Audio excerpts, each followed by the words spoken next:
Okay, friend, we won't tell. Tens of thousands of sports fans listen to Sports 1440 each and every day. On the radio, on the listening apps, on YouTube, and on social media. If you listen to Sports 1440 at work, well, maybe it's time to advertise on Sports 1440 at work. Grow your business, get your name out there. Shoot our ad team an email, Gregor@sports1440.ca. Let's get to work for you. This hockey season, before every game, check out the pregame show with Andrew Walker on Sports 1440. It's brought to you by Titan Supply, your only source for rigging, lifting, and hauling products. Visit titansupply.ca.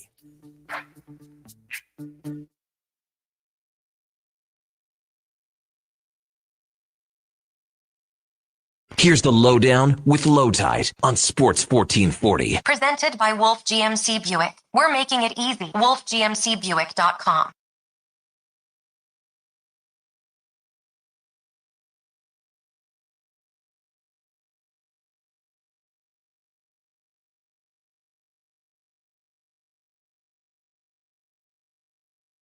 Welcome to the Lowdown. Today's show, Oilers play the Kraken tonight. It's time to get Kraken. I'm so sorry. Calvin Pickard starts.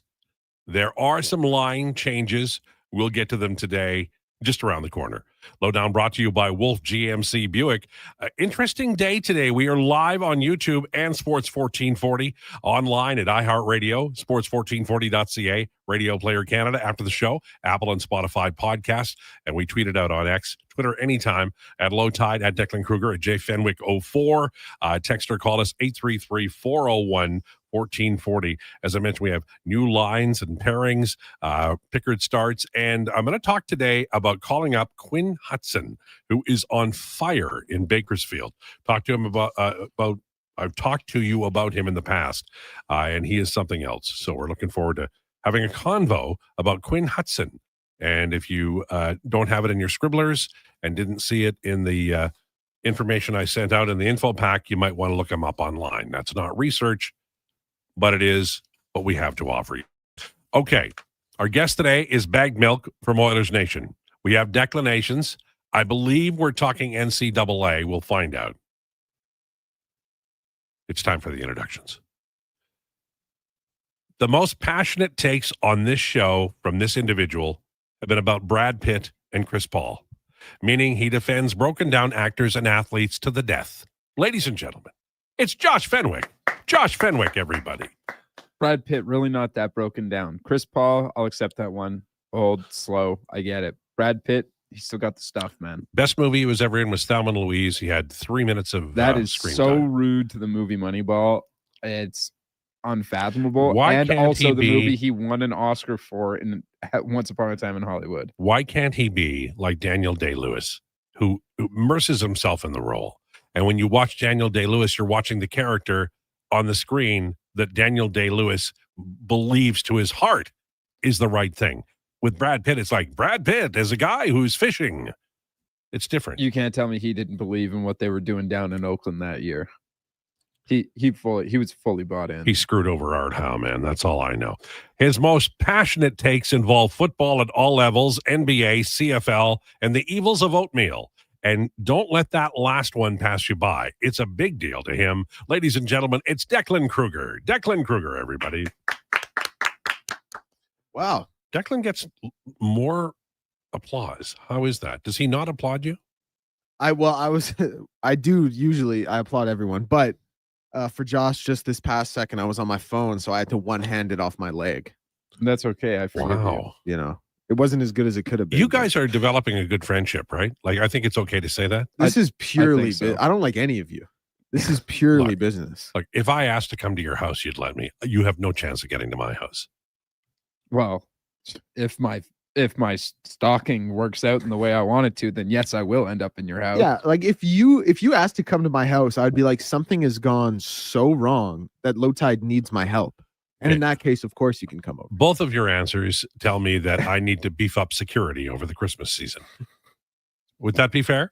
No. Listen, I've given up on any semblance of a friendship.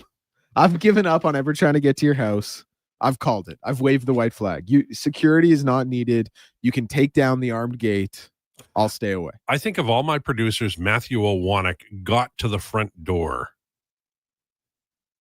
Mhm. That's it. No, didn't Tyler show up there to give you a bottle no, of he Crown? did. I'm sorry, he did. He was so kind and generous and gracious, and it was Unlike us. it was very sweet because he's almost apologizing for taking a fantastic once in a lifetime opportunity that he earned.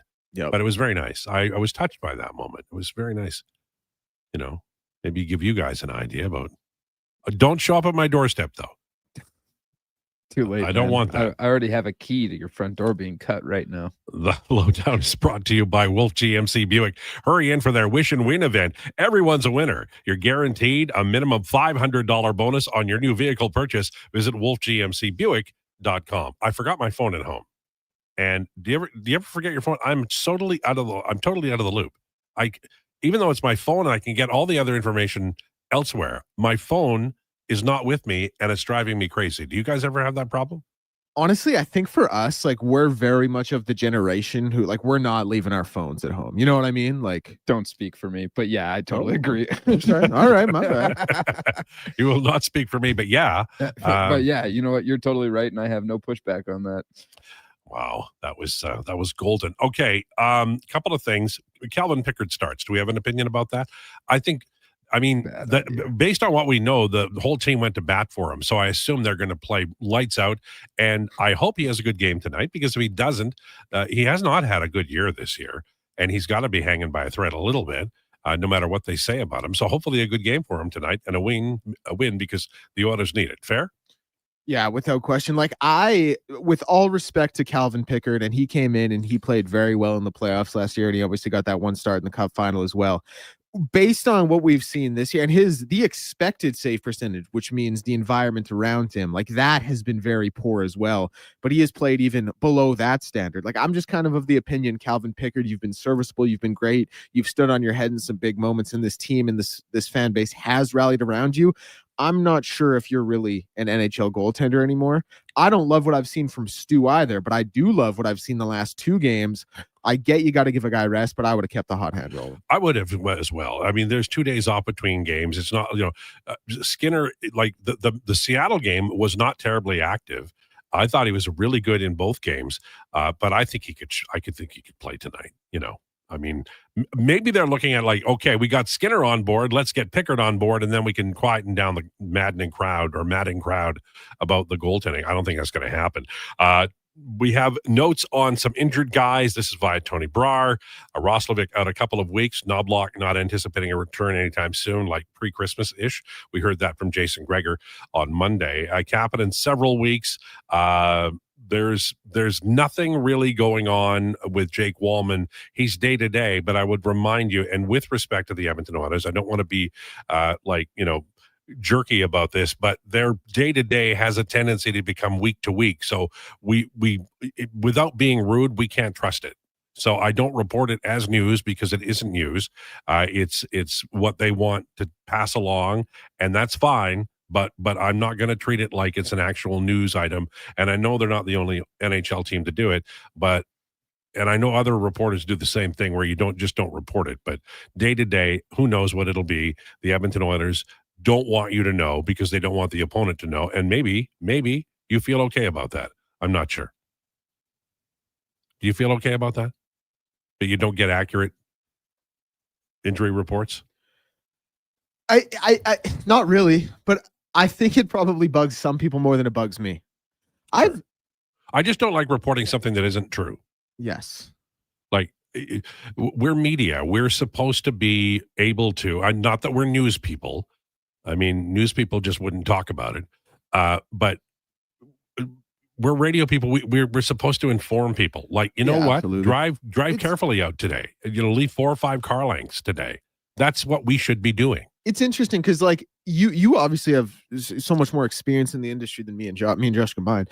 But, like, I do kind of toggle the line between how much of it has to be that you just described, and then also the entertainment aspect of it. Right. I get that. Like, sometimes when I get on here and I say, like, he sucks hog, that's probably not deep dive analysis, but I'm thinking, like, hey, someone might think that's kind of entertaining. We had a talk about this before the show. That hurts Josh's feelings.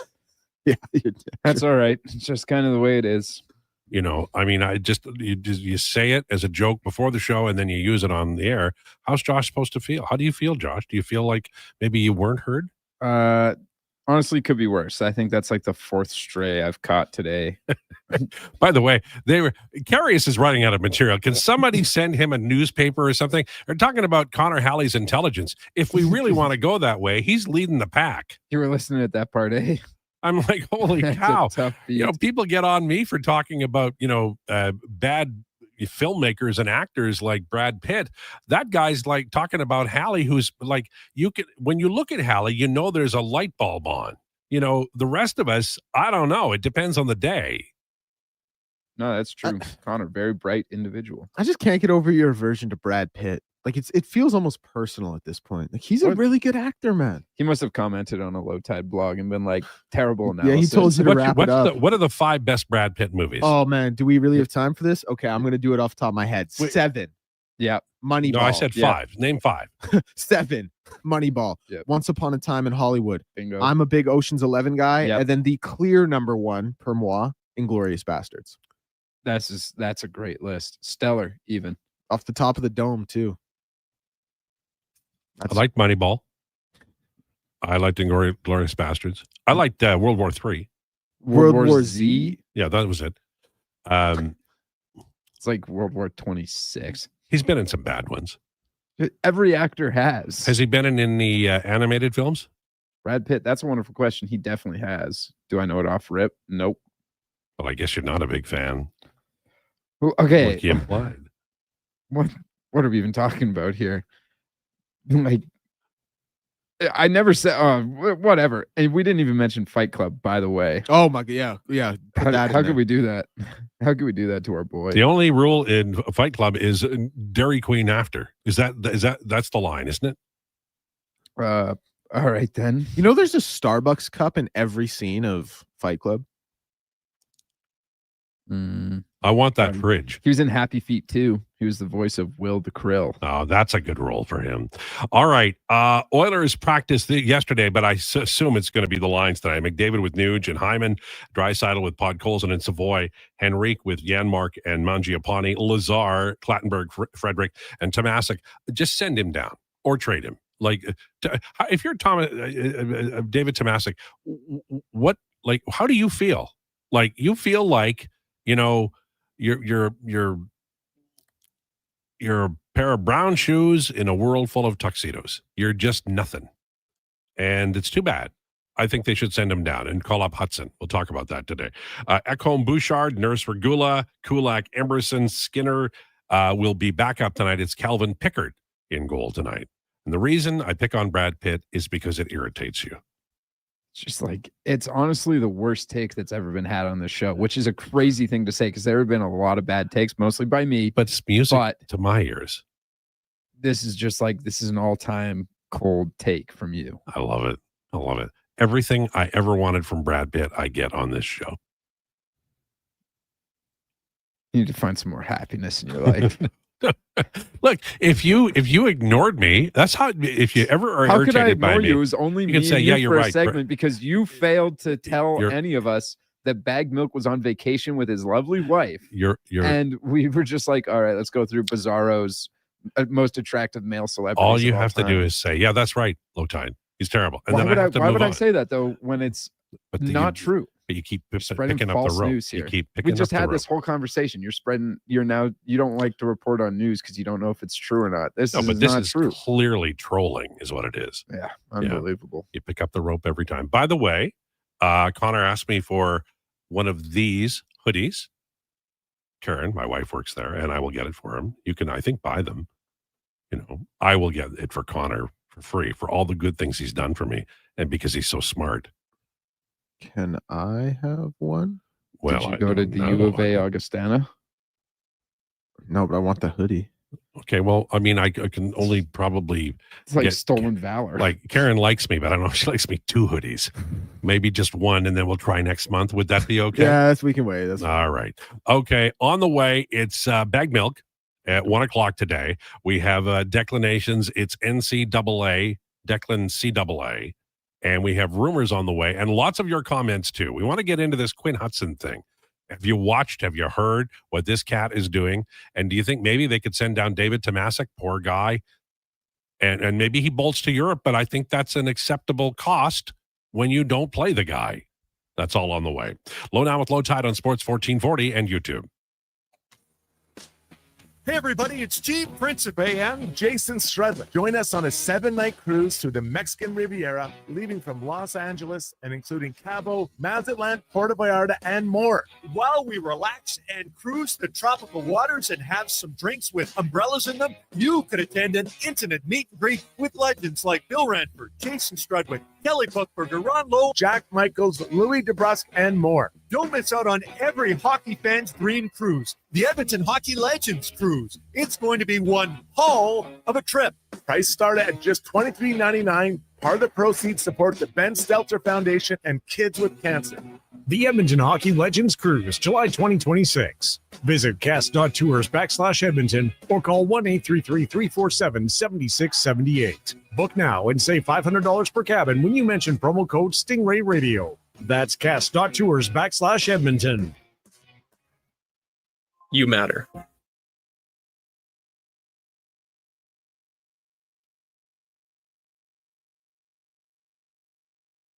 Waiting on it. Help him.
Here's the Lowdown with Lowetide on Sports 1440. Presented by Wolf GMC Buick. We're making it easy. WolfGMCBuick.com.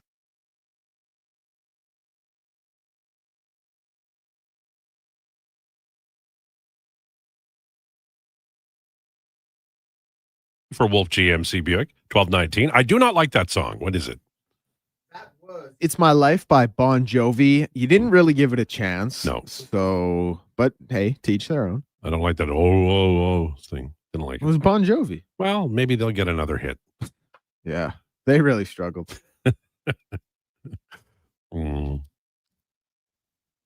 It's time for Rumors, brought to you by Great Canadian Solar. Great Canadian Solar has been helping homeowners and businesses harness the power of the sun for 15 years. Invest in solar in yourself. GreatCanadianSolar.com. There's not much in hockey today, but there's a couple of basketball and football stories I want to talk about. I want to begin with this. Apparently, like Darius Slay Steelers dumped him, and he was picked up by Buffalo. Claimed on waivers by Buffalo, Right. which is slightly different. Apparently, But- the Philadelphia Eagles also put in a claim. They didn't get him because the Bills suck. But I thought that was interesting. He's not reporting to Buffalo either. He's going to mull over his future. So maybe he wanted to go to Philly, and Buffalo. I don't know, man. I just think you get to a point where, like, when you're not the same player you are. That maybe you don't want to. Yeah, I don't know why I didn't finish my sentence there, so I got Were, distracted. But you yeah, meant were. and- yeah, when you're not the same player you were, Yeah. you just it's the love of the game fades a little bit quicker, Yeah. you know. But I will say this: like, if Darius is chasing a championship opportunity, Buffalo probably not the best place to be. better than Philadelphia. Well, I don't know about that either, but it's not a bad place to be by any stretch. No, I mean, like, the Eagles are going to lose to the Chargers this week. They're going to lose. I can tell you that now. There's no Jalen Carter for them this No week. Jalen Carter. He's so good at football. Not good at driving cars, but he can play Well, football. I mean, man. Brandon made the same joke earlier today. Everybody, Yeah. still can't get over, Hallie's intelligence being questioned. When something goes wrong in this building, who do we go to? Troy. Yeah, Okay, Sure. well, here we are. Jared Yeah. and Morgan, maybe. Okay, let's talk about Giannis. Apparently thinking about his future with the Bucks, and now he's hurt. This would still be a good time to trade him. Yeah, Yes. anytime's a good time to trade for Giannis Antetokounmpo. Like, he's so good, man. Yeah, doesn't get much better. And we've decided that the best place for him is the 76ers. And I'm thankful that you guys mentioned the 76ers.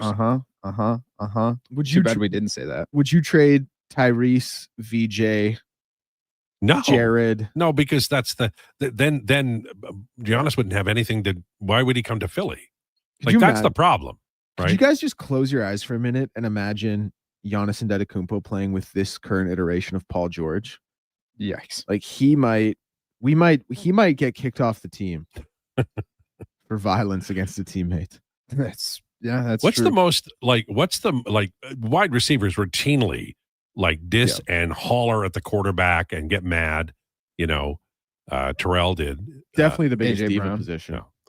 What NBA player is in? I'll call it selfish, but you can call it maybe you call it leading the team. I don't know, but who would be the most likely to go to Philly and call out all the wasteland there? Like, anyone? Yeah, of all the players who are good in the NBA, who would be the most likely? Well, I mean, if you consider him good at this point in his career, it would be Draymond.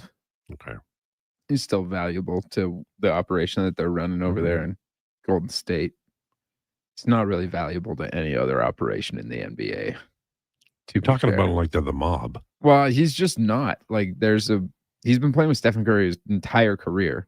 And when Steph's not on the floor, he objectively and statistically plays worse. Draymond Green is going to be a Hall of Famer, and it's deserved. But if Draymond Green's entire career happened in Orlando, his career would have been over about 3 or 4 years ago. He probably never would have averaged double-digit points, and that team would have gone 12-70 every year. And he would have 0 rings. He'd still have a DPOY, though. We should be talking more or less about the Raptors, More. They're doing over there is incredible. They're playing well. and they're young, right? And they're up and coming. They're young, they're up and coming, and they're about to add a new piece in Giannis. So They're looking, I'll say this about the Raptors, they're looking ahead of schedule. They shouldn't be where they are right now at this point in this season, but they're playing well. They are there. They're a little ahead of schedule. Who's the architect of this version of the Raptors? this would be a Bobby Webster to sign team, as well as remnants of Masai. of Masai's, because like he That made was the the answer Scotty I Barnes wanted. draft pick. Yeah. He He made the Brandon Ingram trade. He made the RJ Barrett trade. I think Bobby Webster's the one that picked up Mamu. Part of that RJ Barrett trade was Emmanuel Quickly. Like lots of the pieces they have are from when Masai was running the team. Right. So it's remnants and roll ends from the new guy, or remnants and roll ends from Masai. Masai. Yeah, Okay. I don't think Masai was a very good GM though. I think he was overrated as a GM. He won his championship, which is awesome, but he traded he 3 years in a row he traded a first round pick for a player on an expiring contract. Oh, that's bad. So does Just Nurse, things like how that, much yeah. credit does Nurse get for that championship? I think he should be getting a lot of credit. This is a team that kept losing in the conference finals. LeBronto. LeBronto, or just like couldn't get things done. I mean, it looks it doesn't look as strong when the guy who was in charge the year before won Coach of the Year and they had the best record in the East. And he got fired. He gets fired before Yeah. picking up the award. He There's that technically iconic won photo Coach him. of the Year without a team affiliation. Yeah. So the Lightning have signed Ryan McDonough to a 3-year extension. He's 36. He is not a fast train. He'll be 39 when it expires. You kids out there, always bet against 36-year-olds playing out a 3-year contract effectively. A good player, fine player, long-term player. And sometimes people will say things like, well, the Tampa Bay Lightning, they do smart things. Sure, but this is always a difficult bet. At the most, you're hoping for a year and a half of good, and then you'll put up with the rest of the contract. That's what it is. And, you know, I think one of the things when this all ends, however it ends in the McDavid Draisaitl era, one of the things that they'll teach in schools to NHL general managers of the future is don't sign 3/4 of your roster to no movement clauses, and never sign 8-year deals for guys who aren't on the top line. That would be my suggestion. That seems like a good rule of thumb. Right. That's why Craig Conroy's a smart guy. I am inclined to agree with you. The Oilers are they're buffaloed. They're stuck. They're unable to get the cap room to go get a goalie. And that's self-inflicted. Take off your shoes, take off your socks, shoot off all your toes. Yeah, they've really dug themselves a deep hole. Yeah. And, you know, that's not Stuart Skinner's fault. In Major Leagues of Baseball winter meetings just around the corner, the New York Mets are apparently interested in Joe Ryan, a really good pitcher with the Minnesota Twins, and they're kind of reloading.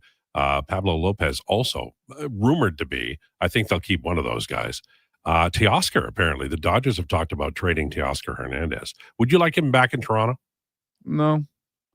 I think, well, I guess another rumor in the major leagues is Kyle Tucker was seen at the Blue Jays facility. I had that written down. Yeah. Oh, you did? Yeah, Sorry okay. to step on your toes. No, it's a convo. It's a good segue. Yeah. In my opinion. Tucker would be exactly what they need in Toronto. Yeah. And I think they also have a lot of outfield depth with like Ernie Clement can play any position. Well, if Santander is healthy, then they really do have. Santander's healthy. You know, like they got lots of options out there. Kyle Tucker is a clear upgrade. I just don't know if at this point in his career, Teoscar Hernandez is an upgrade. This is a curio for me. The Tampa Rays needed a center fielder, and then they went and signed Cedric Mullins, who's 88 years old. And I don't know that he can't play center field there, but I think they must have better options. Mullins is old. Reds are signing Emilio Pagan. This is the beginning of the winter meeting. It's going to be a lot of news. And that Tucker deal, by the way, if it were to happen, it would be even bigger than Dylan Cease. Like that would be the marquee move. Either of you guys ever heard a song called Marquee Moon? No. By Television? Sorry. Do me a favor. On your way home, type in Television Marquee Moon. Play the long version. It's gorgeous. On the way to your home. Sure. Yeah. Pretty soon you'll be driving to the home to visit. Yeah, to see you. To see you. You guys wouldn't come to an old folks home. You're young and vibrant. Why would you go to an old folks home and visit somebody who wasn't a direct relative? To pay homage to our elderly. This would be you'd do the in-out thing. I'd do it to be like, guys, look what I had to overcome. You do I can go inside and I can go outside. I can walk away or I can walk in. The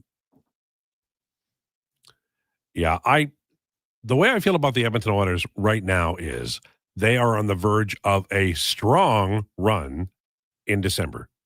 They have the schedule. The other side of that coin, I choose not to argue it because I try to tell you what I think as opposed to what might be better or more controversial. If they don't, then we have to have a really, really, really long talk.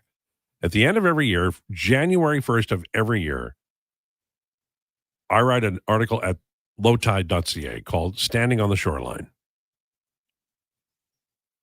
And it's looking out onto the year to come and beyond, and what the state of the team is.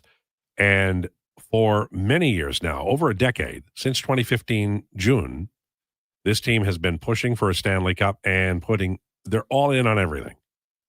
They're all in on, Griffin Reinhart, and then they were all in on Trent Frederick. And in between, they made some really good moves and some really bad moves.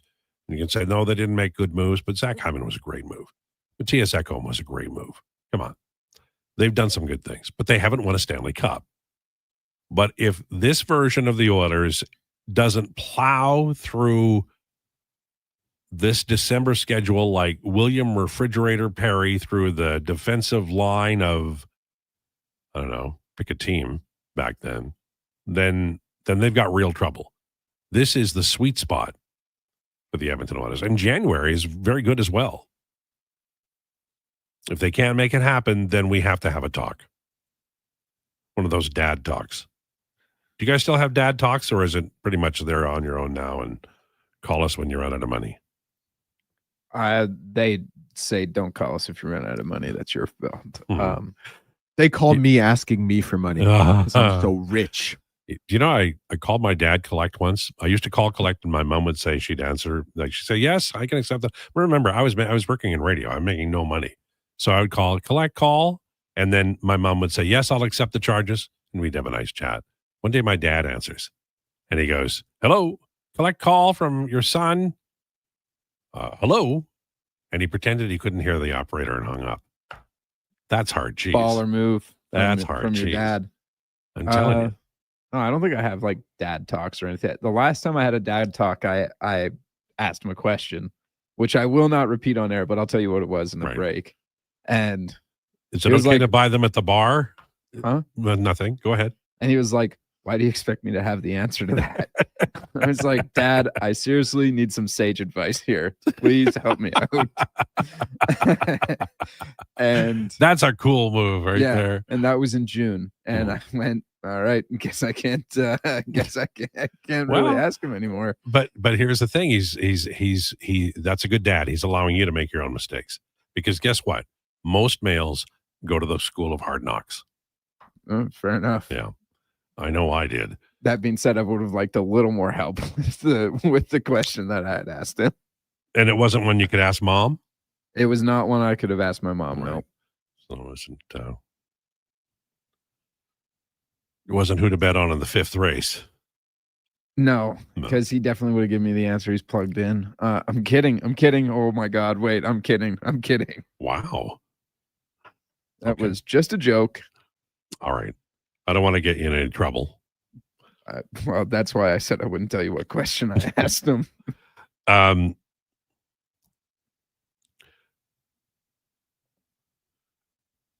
Lowetide, I'm under the impression the Oilers will be moving Brett Kulak.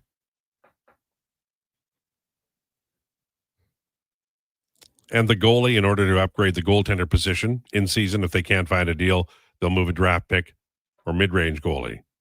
Looking for Cam Talbot. Do you see something like this happening?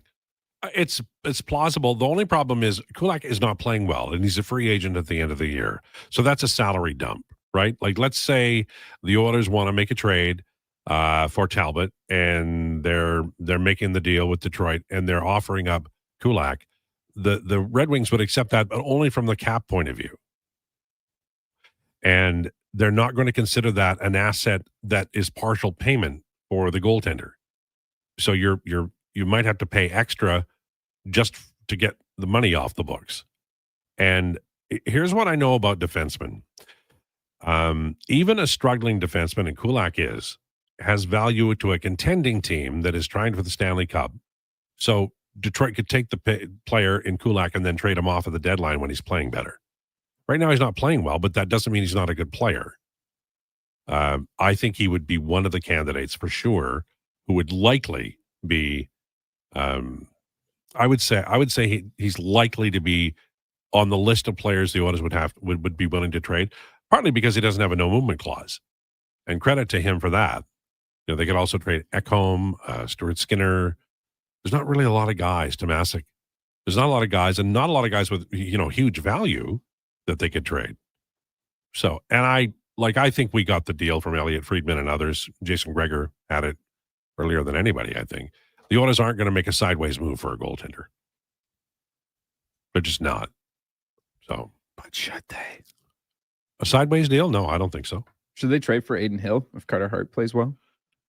I like Aiden Hill. I haven't seen his numbers this year, but in theory, I think Aiden Hill would go to the top of my list. I like him better. How long is his contract? Well, let's go to Puckpedia right now and find out. It was brought up on the Carrier show yesterday, I think it was, for an in or out topic of, is this someone that they could go after? Right.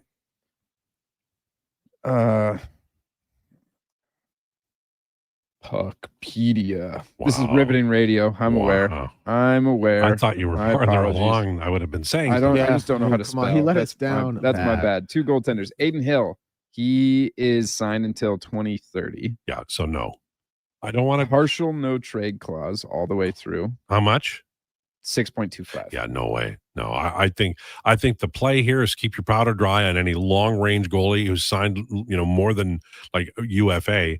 And then you make your move at the deadline for a UFA goaltender, the best you can find, and then you straighten things out. Look, Ken Holland set up his team.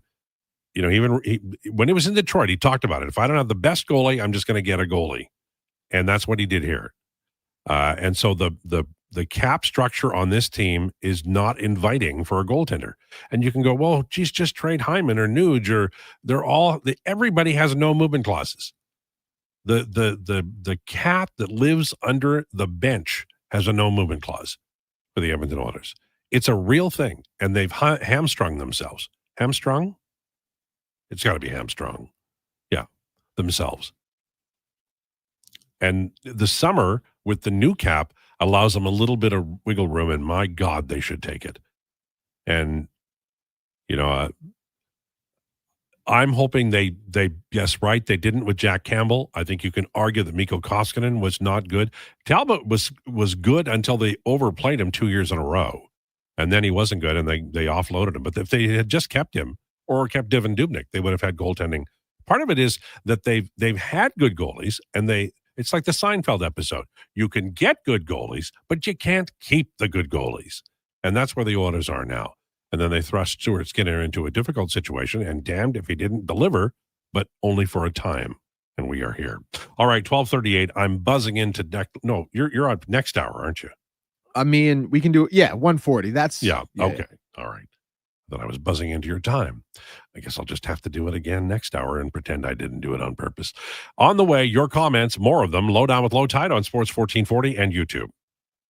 Excavators, loaders, lifts, compaction equipment, and more. Find the XCMG construction equipment you need. Available for rental or sale at Japa Machinery Group.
There's no better way to fix your furnace. You just...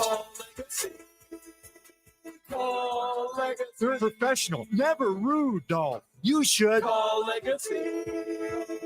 Call Legacy. Plus, no interest and no prints of payments for 1 year when you buy with Legacy Heating and Cooling.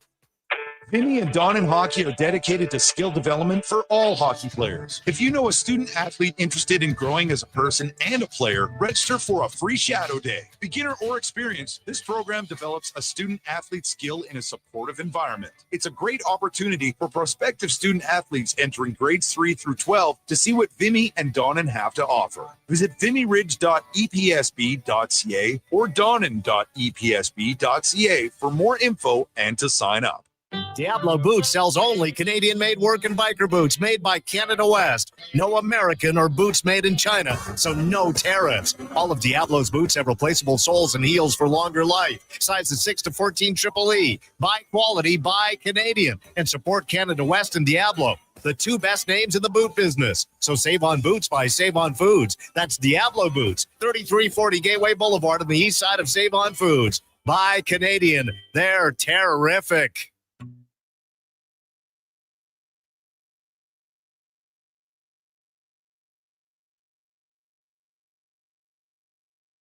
Here's the Lowdown with Lowetide on Sports 1440. Presented by Wolf GMC Buick. We're making it easy. WolfGMCBuick.com. Lowdown on Sports 1440. Brought to you by Wolf GMC Buick. Check them out at wolfgmcbuick.com. Every once in a while, and it's happened to me many times, somebody will text in something like the following. This is from Northside Lou. Fenwick, your mic was on. LOL. I mean, it's always possible. Now, what do you think you said with a live mic? I'm willing to bet the thing that I said was what I said I was not going to say on air. Right. But I watched Declan turn off all the mics unless I was looking at the stack button. Okay. They're right beside each other. Just so Right you know, beside let's let everybody know. What he said was, he asked his dad why women are so intelligent. And that is an age-old question for all of us, Josh. Yeah, it is. Why are they so smart and why do they know us so well that it's like they're They have reading all the their answers. emails? How is that possible? I don't know. I don't have an answer for that. And good that your dad said that too, because, you know, it doesn't help if he's lying to you. Now you know. It's the great secret. Yeah, I know now. And that's what's the best piece of advice you ever got from your dad? My dad? Yeah. Provide for your family. Yeah. If you're not happy, it's okay to just leave. Good. Is that your resignation? What? That's the best piece of advice he gave me. It is good advice. Very sage. Learned it after my first relationship. I guess it wasn't him who gave me that advice. It was him asking me, what did you learn from this? And well, that's even better. I was like, I think it was this. And he goes, that is the right thing to take away from But this. that's the school of hard knocks. That's why it's best always, you know, because I think naturally as a parent, you want to protect your kids, but you can't. So just be there for them when things happen. And that's what the case was there. So, LT, they have a good goalie. They have a garbage D zone system that Vasilevsky would have a sub-save 900 save percentage on. This is the homegrown goalie with a cap hit the team can afford that everyone is crying for. I have more time for goalie talk when the D zone play gets addressed from Tyler. Well, I don't disagree with you, but here's the thing. They in the last two games, they have played a more responsible game, a more varied game. And the gap, but remember I was rambling on I just wouldn't stop about it with the gap between the defense and the forwards and those stretch passes. Well, they're still doing some of that, but they're not doing it as often. And the forwards are really coming back and they're disrupting plays. The Leon goal the other night, Seattle, I think. Had to be because they didn't get a goal in the other game. It came off just a little bit of back pressure, errant pass, Bouchard off the boards, bingo, bango, down the ice, they score a goal. And That's what the Oilers need. They need to be present in all three zones with numbers. And they haven't been. They've been doing this long stretch thing that they did do in Florida, but they did it to try to beat the pressure. But they're treating everybody like the Panthers. And the Panthers last year were like they were a load. They were, as the kids say, a wagon.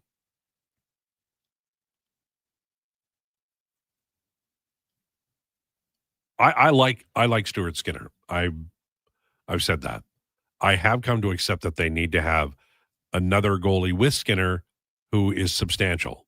And I that's why I think they'll probably move Pickard or demote Pickard eventually and pick up another NHL veteran goalie. And that would be good for Skinner too, because, you know, I like him as a goaltender. He's got lots of experience. I like his age. I like his salary a lot.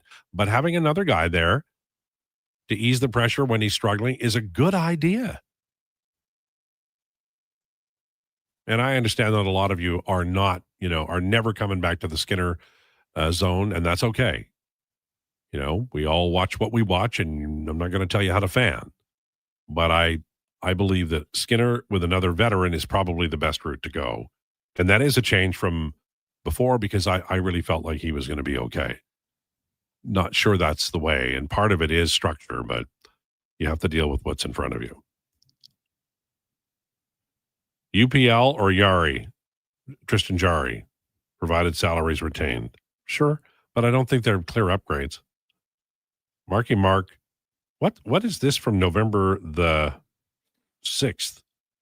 Elton John does not cover Let's Go Crazy. Who said that Elton John covered Let's Go Crazy? I don't know, but it was a response to this show here, sent in at 12:46 p.m. on November 6th. Oh, whoa, hold on. Marky Mark just said you did. I said it? Well, he said you did, and there were a couple voices, so it could have been either of us. I said Elton John covered Let's Go Crazy? The Prince song? He's standing 10 toes down on this. He's saying yes. I don't remember that, honestly. That said, maybe I was joking. I mean, I know my Elton John pretty well. I bought Flintstone Boy. I know Elton John.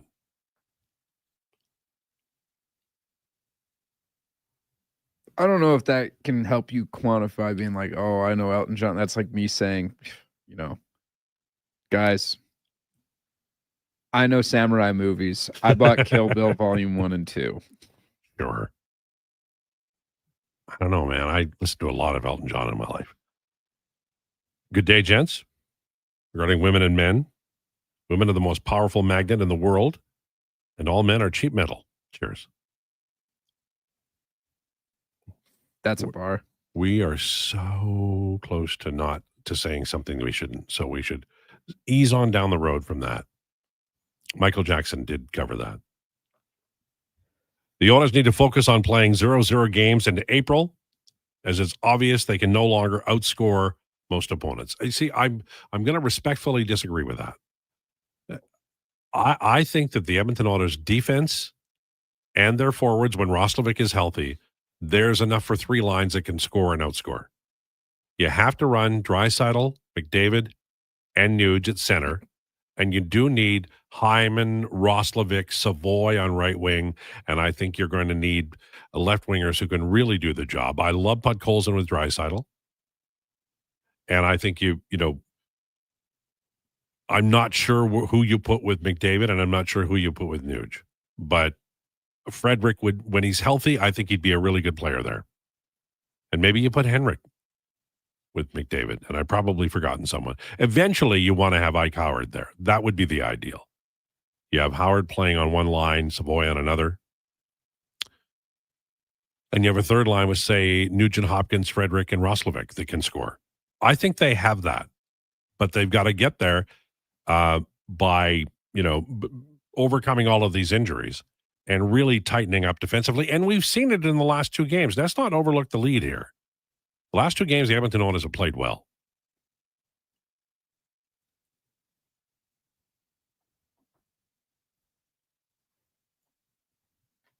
I was surprised by your error at the time, Tide. We all make mistakes, Marky Mark. Well, that was a big mistake. Tom Jones did cover Kiss, by my prince. Okay, now you're just trying to cover your ass. I'm just saying. It's No, okay. I'm. If he said I said it. But that's a long way off. But Tom Jones did cover Kiss. Now, where was this train of thought when you said the Wild had waived Tarasenko and that was placed just him on IR? Because that was such a major verbal error, and I had read it. Like when I'm reading something, I'm pretty confident I get the words right. That's just that Saskatchewan education, public school education, I guess. Well, it's whenever there's any need, we just go to North Battleford or Saskatchewan and just hammer the good people of Saskatchewan. Disappointing. I wasn't hammering the good people of Saskatchewan. I was hammering their public schooling system. When I went in grade 4, when I went from BC to Saskatchewan, I almost failed. I was so far behind. Saskatchewan's curriculum, very good. Mm. It's just some of the dunces who sit in the chairs aren't that bright. Mm-hmm. Present company included. Beat me to the punch. There we go.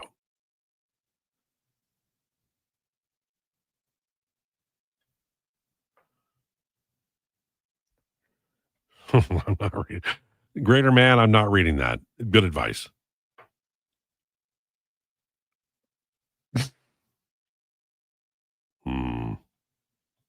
I have to be really careful about what I'm reading now.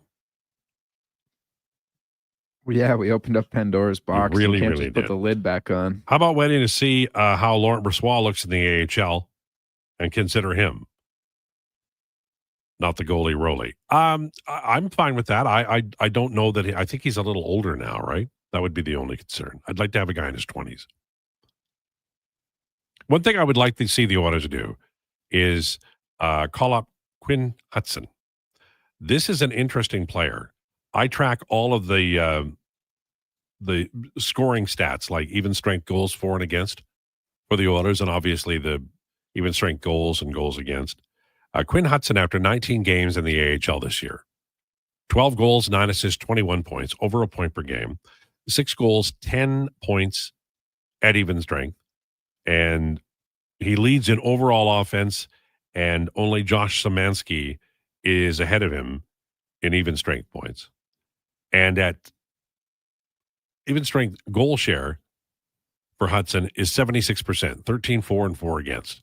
And Ike Howard has a 90% even strength goal share. Szymanski is at 56%.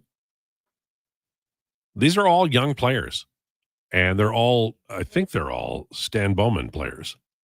He traded for Howard. Hudson, Szymanski were signed. Marhala also playing well, but he's a little bit different player. He's more finesse. He's Judron is what he is. Roby Yarvente also has 10 points, but he has a 48% goal share. They've got guys down there. Defensively, maybe not so much. And with Troy Stetcher, being claimed on waiver with the Toronto Maple Leafs, got an article going up tomorrow at The Athletic about what would be the recall. Who might come up? Like if Wallman is out for longer and you have to call somebody up, what does that look like? In the history of the NFL, how big was, I was going to say the Ertz play on fourth down, but now that I'm looking at the end zone play, how big was Ertz in that Super Bowl?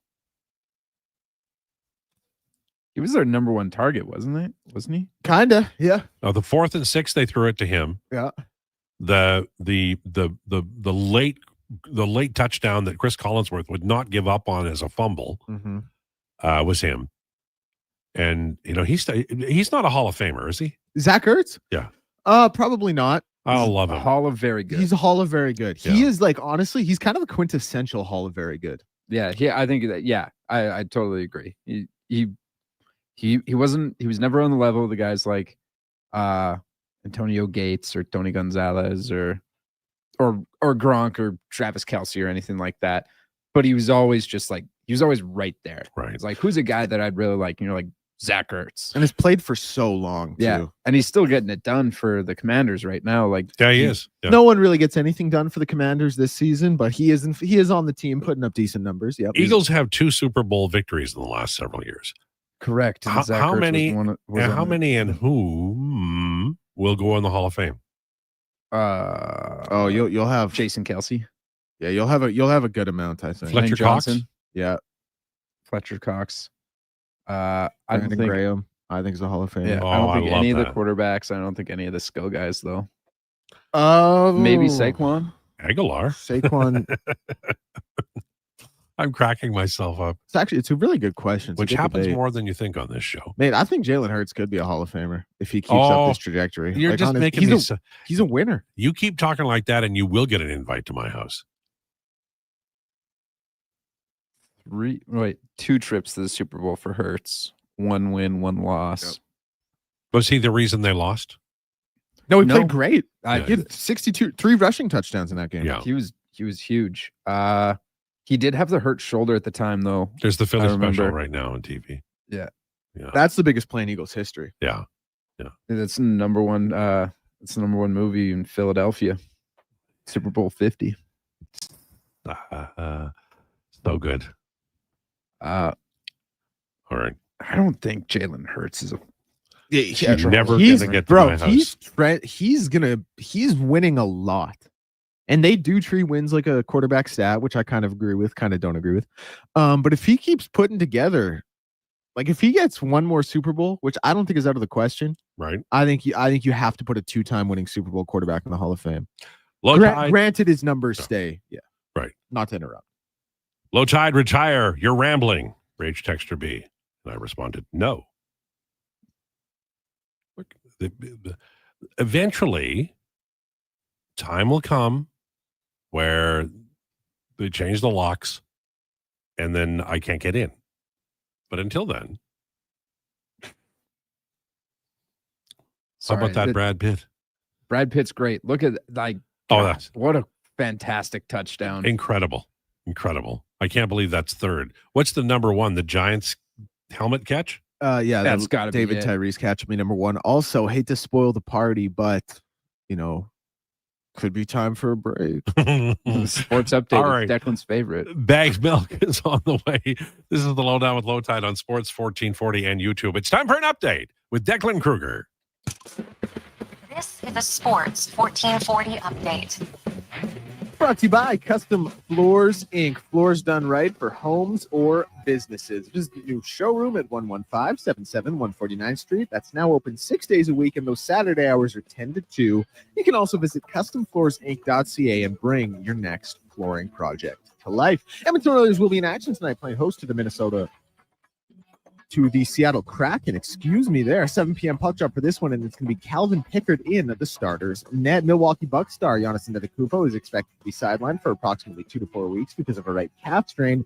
And veteran cornerback Darius Slay, who was claimed by the Bills on waivers today, is unsure whether he wants to continue playing and will not be reporting to the team.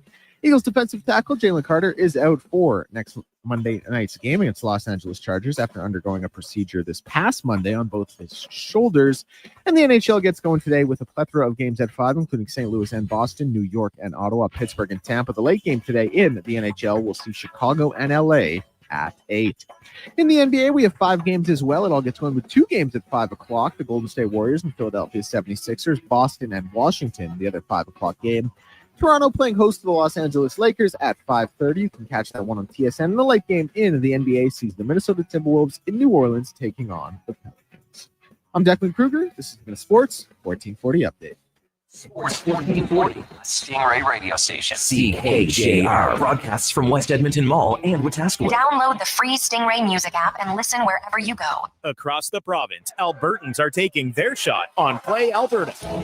With casino winners every hour, jackpots worth millions, and revenue that stays in the province, there's never been a better time to sign up.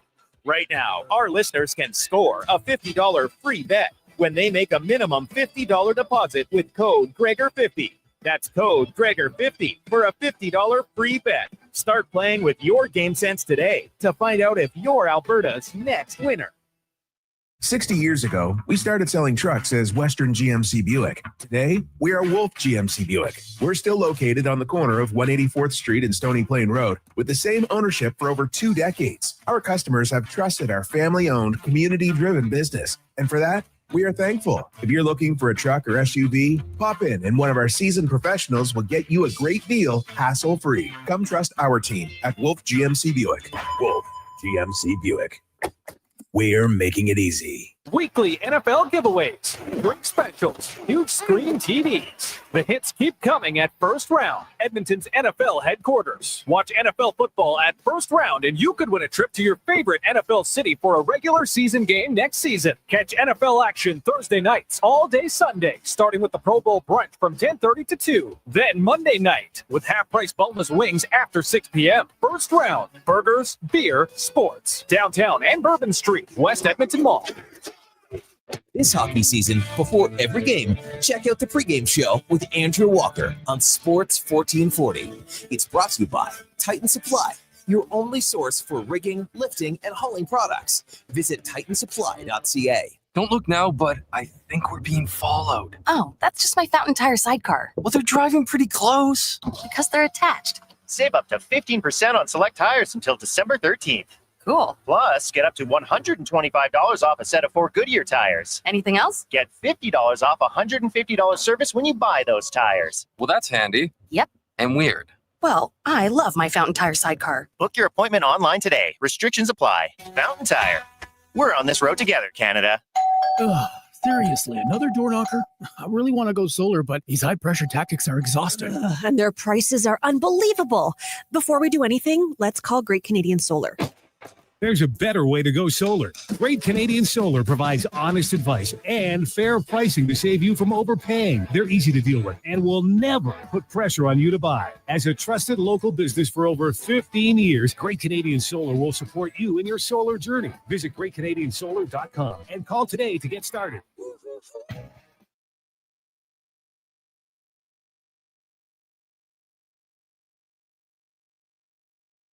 Here's the Lowdown with Lowetide on Sports 1440. Presented by Wolf GMC Buick. We're making it easy. WolfGMCBuick.com.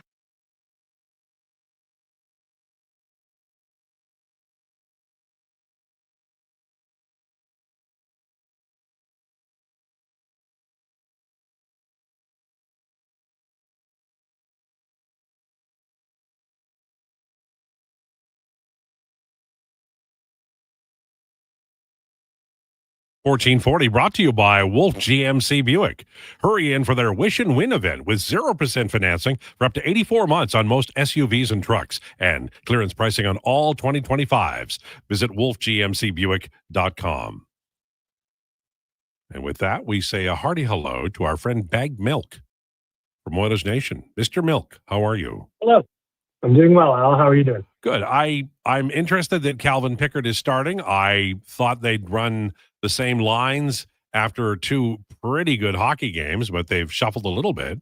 What are your thoughts on Pickard starting and the shuffle to see Savoy go to the Draisaitl line and Nuge back up on the top line? I was a little bit surprised about Pickard just because, and I knew he was probably his turn in the rotation. I understand that, but I just thought Stuart Skinner played so well in Seattle on Saturday that I thought they might just give him another chance to repeat. I actually think Stu's had a nice little run here. I mean, like, we can talk about the 4 goals and 8 shots against Dallas. That was what it was. But 3 of his last 4 games have had a save percentage above .921. So I thought they were just going to give him another chance. In terms of the forward lines, I actually like Nuge back up with McDavid. I thought before he got hurt, they were having like this very, and don't crucify me here, comment section / text line, but they were having a very like Sedin like mind meld thing going on where they were finding each other very effectively. They knew where each other was at all times. And then unfortunately Nuge got hurt. I like him better as a winger. If I'm being honest, I would prefer to see him on the wing in the top 6 than as a center on the third line. I think he is the straw that stirs the drink with the Oilers a lot of times, and he does it in the shadows and he does it behind the 2 big dogs, but he does it very effectively. And I think that Connor is better with Nuge beside him. And I also really like the trio of Nuge, McDavid, and Hyman. That trio has had a history of success over the last handful of years, so I'm all for it. Well, since 23-24, adding up all the numbers, including this year, they average 3.48 goals per 60 and have a 57% goal share at 5-on-5. That's really good. I mean, that's outstanding. So I get that, and I understand it. My worry is, and I like the Draisaitl line, I like Savoy there with Podkolzin, but the third line, it gets a little bit slower. And you know, I thought Henrique, Nuge, and Janmark played well, didn't score, in the 2 games, but they were playing well and they were out shooting. Is it because a 2-line team can't get it done? Maybe they can for the short term, but not for the long term. Is it going to come down to maybe a trade that they make some point during the year? Well, there's also, I don't know about a trade, but there's also the injuries with Jack Roslovic and Kasperi Kapanen out. Like if Roslovic was playing, he would be up in the top 6 somewhere, you'd imagine. So I think everybody would slot down a little bit. But I think, like, to me, the biggest, what these line combos tell me today, looking at what's put out there, is that Andrew Mangiapane is just not getting the job done in the top 6, and they need to reduce his minutes, and that means Nuge has to move up. If it was Jack Roslovic moving up, I think everybody would be kind of like, oh, that makes sense. But I think it's more a product of Mangiapane having a much slower season than we hoped he would, where he's getting moved down more so than maybe Nuge getting moved up. I bet they would prefer to stack the centers, but I think this is kind of a product of necessity with the struggling guys on the team right now. I'm looking at the Oilers with Wallman hurt, and honestly, I think Emerson maybe struggled a little bit in the last game, but I felt like he's coming on, and Kulak has struggled too, but Regulus finding his way. I think I buy into this group if Wallman is healthy, the 6 that are on the ice, and then Wallman as healthy. The problem is he's out, and it's day to day, but it could be week to week. We don't know how much of an impact losing Troy Stecher do you think will have as they run down the stretch here? And do you think they might be, if Wallman's out for a longer time or someone else get hurt, they might be forced to go out and get a defenseman? And that's, I mean, you just kind of hit on the rub, right? Like Troy Stecher was such a great player to have around because you knew if he was your extra forward, he would come in and give you reliable minutes.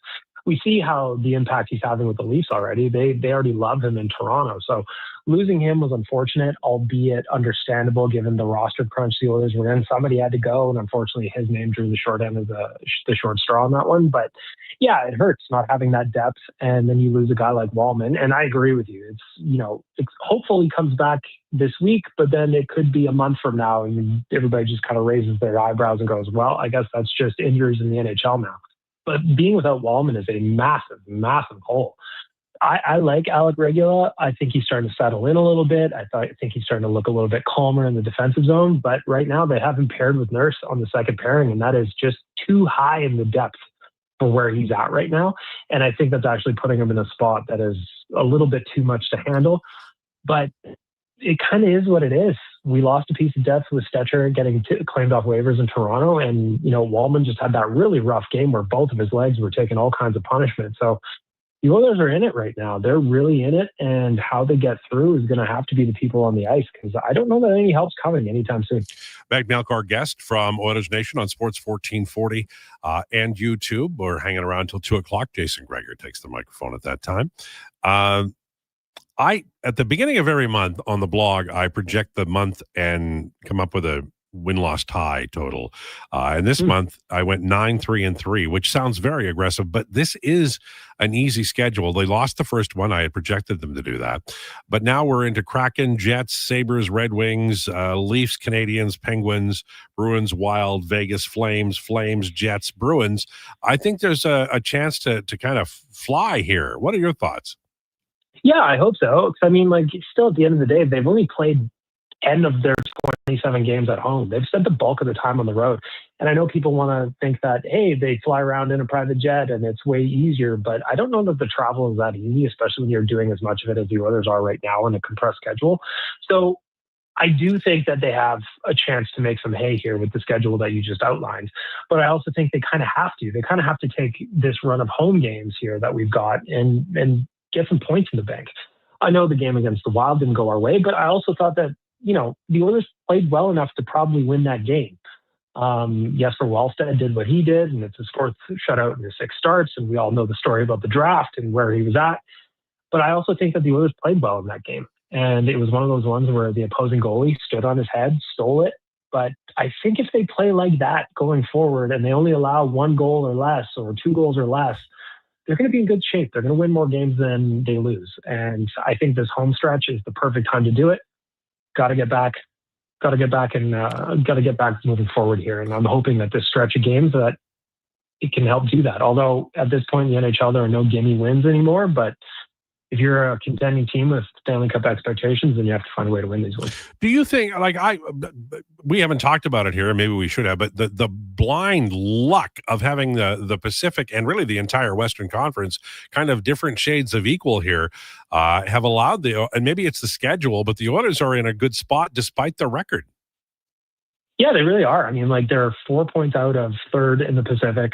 They are, 6 points out of first in the Pacific. And I still think there's some teams in here that are kind of fighting above their weight class. I'm really curious to see how the back half of the season goes. Historically, over the last couple of years, the Oilers have gotten much better in December and January, and then they kind of roll through the back half of the season. We don't know if that's going to happen again this year. We hope it will, but they're in good shape. And we've almost kind of gotten lucky that everybody is spinning their wheels in different variations this year, especially in the Pacific. So the Oilers can just get through this if they can find their game, which I'm hopeful they are. I really do feel like they're turning a corner with their on-ice play, but I think they're going to be fine. But thinking they're going to be fine and actually going out and collecting 2 points are very different things. So we'll see what happens today against Seattle. The Oilers as a group have gone through a lot here in the first 27 games of the season, or 26, and I feel as though it's always an audition period, and we're at a point where some of the players who were criticized early, Evan Bouchard, certainly Matthias Ekholm, that pairing looks really good. And it's kind of up and down, and we're not sure. The Roslovic injury really hurts. One of the players that I've been tracking closely, because it's vitally important that he cashes and the Oilers get a player out of this, is Matthew Savoie. Visually, I love watching him play. The numbers aren't there for him at 5-on-5. He's not scoring enough, and the team is getting outscored a little bit. The move to Draisaitl's line, I think, is like, based on what we saw with Yamamoto, I think that could be a really good duo along with Podkolzin. How interested are you in seeing Savoie over a period of like 10 games on Draisaitl's line? Should he be able to get those 10 games from the coach? I hope so. I mean, I think with Matthew Savoie, I'm with you. I love the player. I love how he plays. Unfortunately, the points haven't necessarily been where we want them to be. But to me, and I still maintain until proven otherwise, that it's when, not if, the offense will start to click for him. The NHL is a hard league, and he is still only, he's got 32 games under his belt at the NHL level. It's going to take a minute, but I like that that Chris Knobloch is still playing with a skilled player. I love that he's with Leon Draisaitl. Leon Draisaitl is the kind of player that he can control play on his own. He needs players to go get him the puck, and we know Podkolzin can do that. That's why Leon loves to play with him. But I also think Matt Savoie is the same kind of guy. He gets in on the forecheck hard. He finds the quiet areas of the ice effectively. He's always kind of in the mix. And I think having a big body like Leon who distributes the puck as well as he does is going to be super beneficial. I won't be surprised at all. And of course, Connor McDavid also passes very well. But I think Leon is a different style of play that maybe Matt Savoie might work really well with, because it's a little bit slower moving. It's a little bit more controlling the pace. It's a little bit more finding your reads and your spots.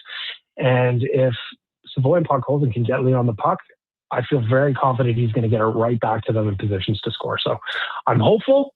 I'd love to see it. If it's 10 games, that'd be great. Just the most important thing to me right now is that Chris Knobloch keeps him on the scoring line, because that's where he is going to succeed when he succeeds. And I really do think it's a matter of time. I'm hoping it's going to be Leon that unlocks it, but I think that the player is good enough. He's going to figure it out.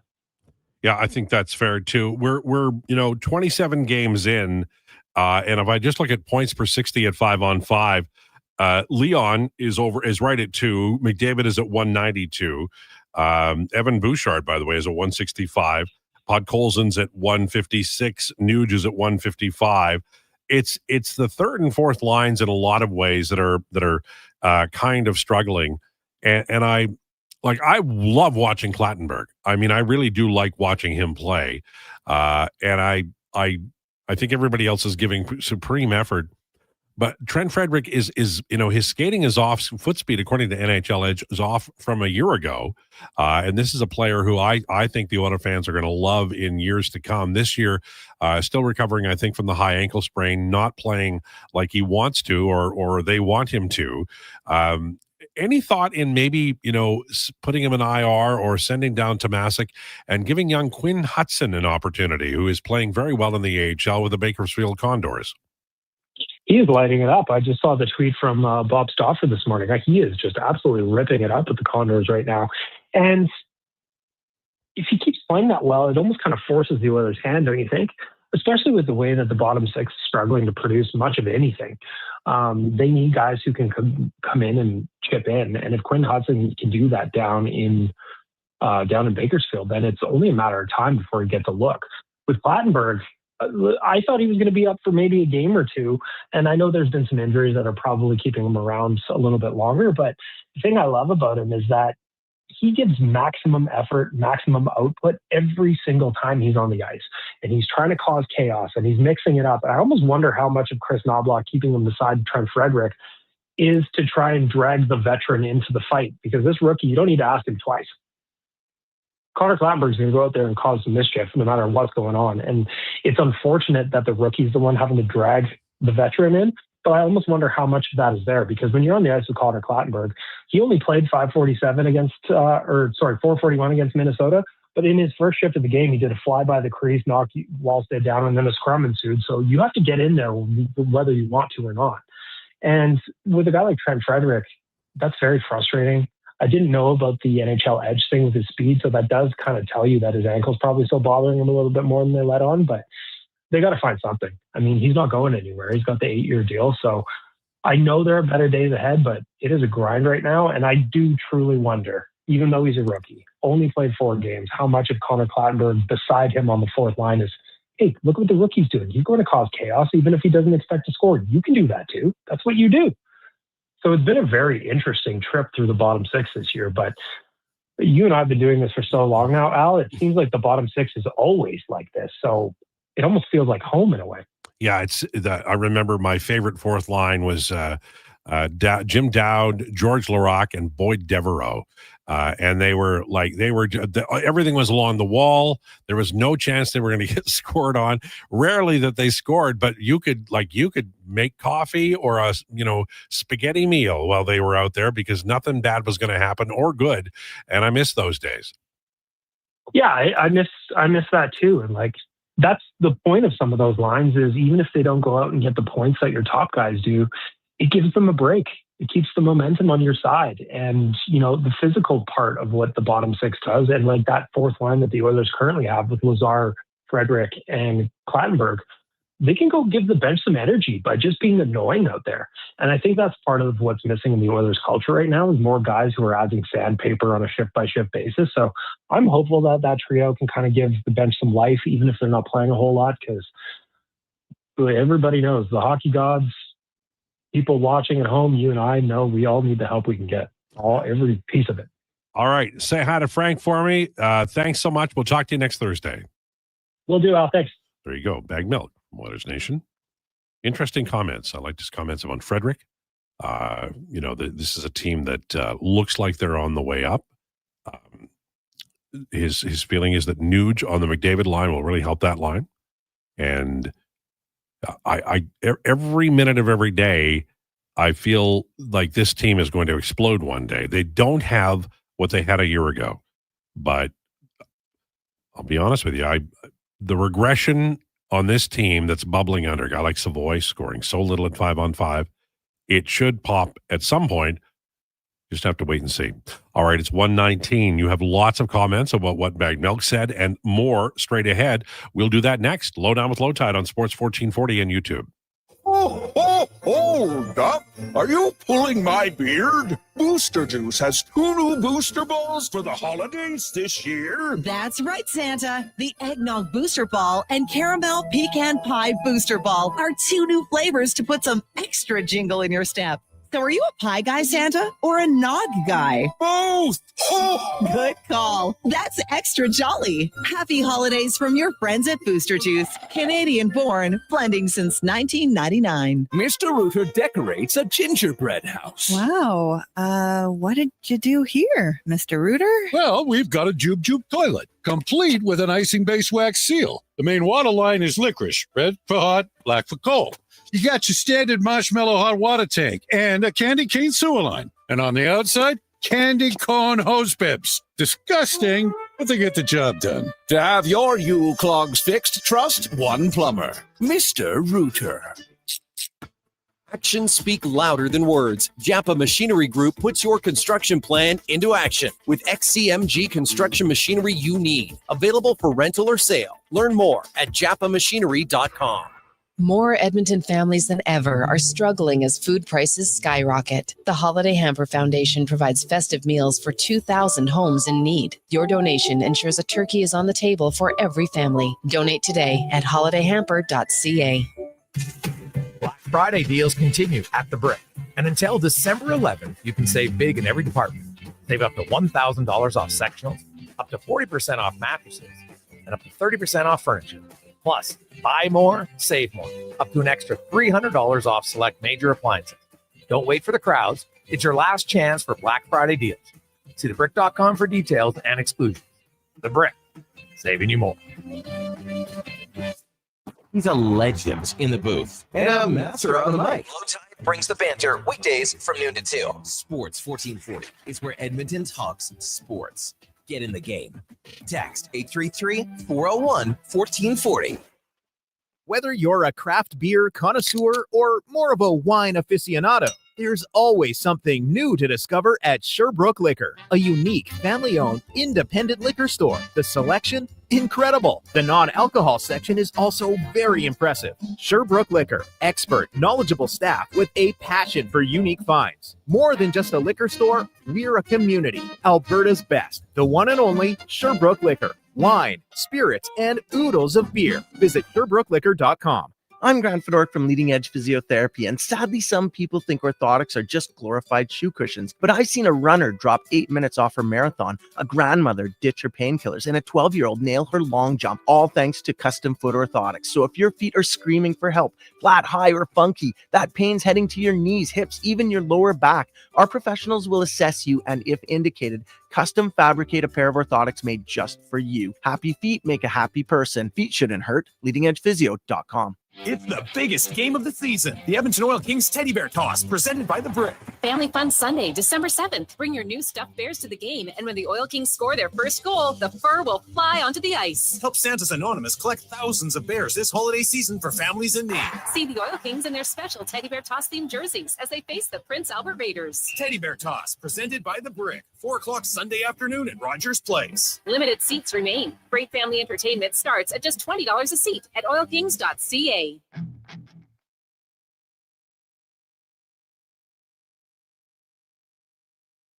Here's the Lowdown with Lowetide on Sports 1440. Presented by Wolf GMC Buick. We're making it easy. WolfGMCBuick.com.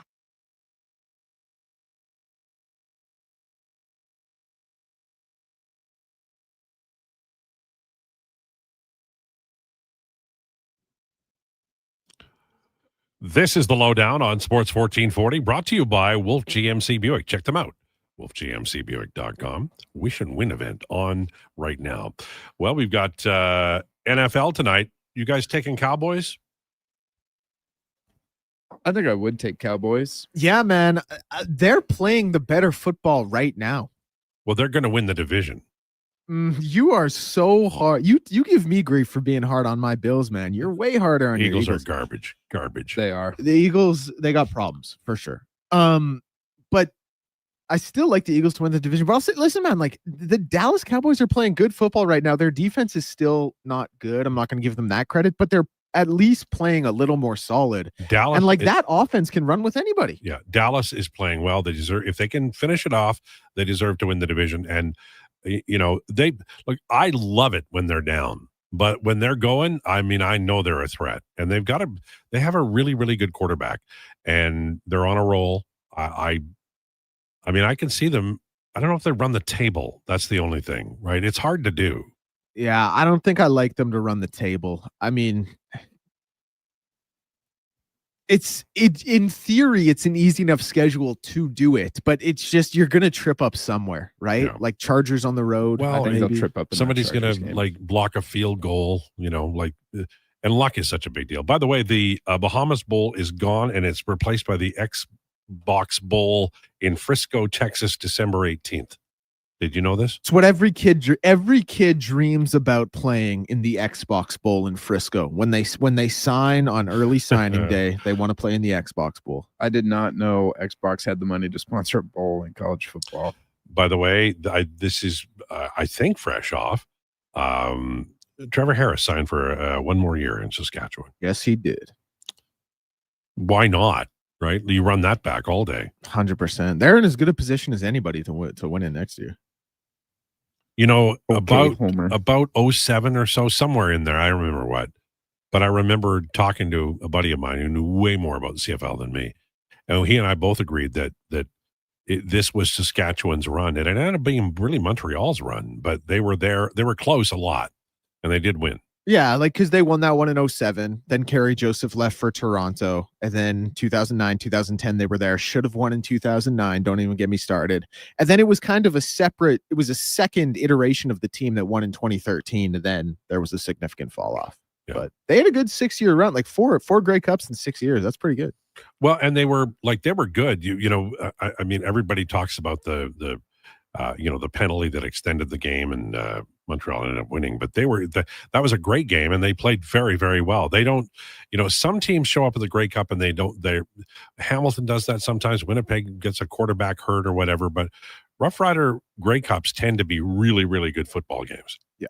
I mean, it's the ones they've won. It's a really short list, but you look at it, like 66, that was a good hard fought game. Yep. 89, best game ever played. I agree. 2007, it was 23-19, so I would understand how maybe a casual fan isn't as excited for that one. But like a DB won Grey Cup MVP with 3 picks. That's cool. Yeah. 2013 blowout, obviously. No, but it wasn't a blowout. I'm always in the third quarter. They were up 31-6 in the third quarter.